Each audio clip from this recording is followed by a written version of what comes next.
ఉంది. సర్వ జగత్రక్షకుడైన ఈ క్షేత్రంలో క్షుద్ర రాజకీయ మాటలు మాట్లాడటం నిషిద్ధం, అపచారం. అంతటి పవిత్ర పుణ్యక్షేత్రమైనటువంటి నీ ఆలయంలో దేవదేవ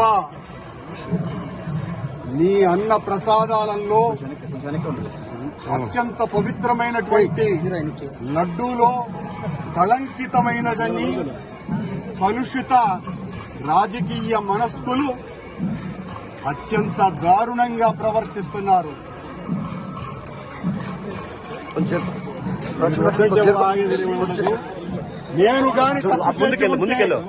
నేను తప్పు చేసి ఉంటే నేను నా కుటుంబము సర్వనాశనమైపోవాలని నేటిలో నేను ఏ రకమైనటువంటి తప్పులు జరిగి ఉన్నా సర్వనాశనమైపోవాలి.